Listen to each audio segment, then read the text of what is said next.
My name's Caril Jennings. I am an arts advocate, a lifelong appreciator of the arts and enjoying the arts in my life.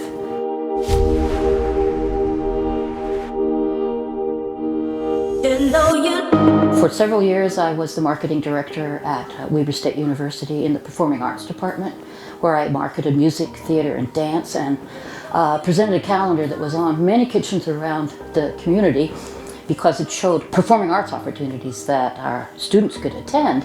And it was very inspiring to see how much art was available to our students in the Ogden community. One of the things that I did while I was the marketing director was to start Jazz at the Station with the budget and the direction of Dr. Don Kuyp, who was the jazz ensemble director at Weber State at the time.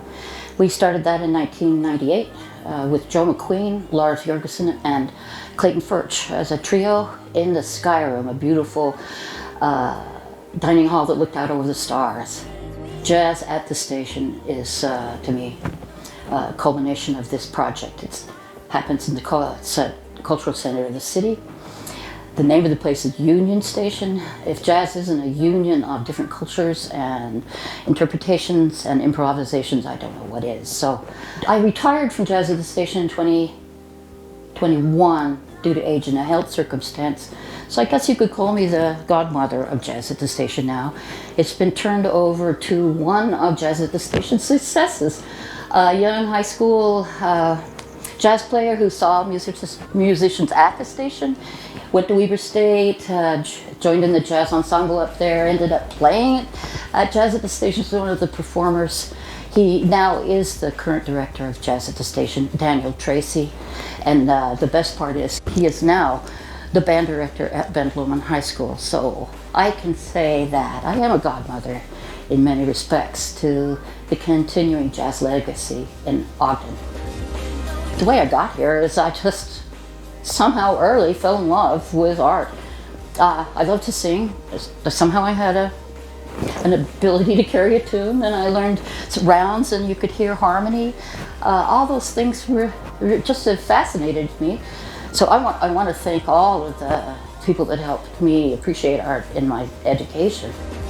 I have never done any of this alone. I've mostly done this supporting other people, just because I like to hang around artists. I married one.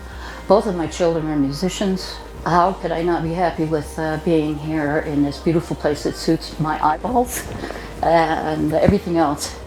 It's a beautiful jewel of a town, and it's not hard to get into. You just have to go and meet one of them and get in there.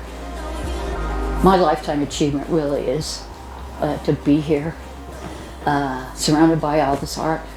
I'm happy to be able to see comfortably that the community I wanted is the community that is here.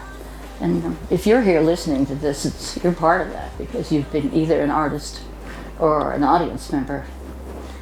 They need each other. The big thing that I'm working for right now is next Weber County Heritage Festival will include the Heritage Jazz Festival that was started in 2019, and we'll be able to feature our high school and junior high school jazz artists, then the ones from the university in the afternoon and evening, and a big headliner band at the evening. And to go along with that is my art exhibit called Jazz from the Station. Desegregation, 25th Street, and all that jazz. And it's the Joe McQueen story that we all know.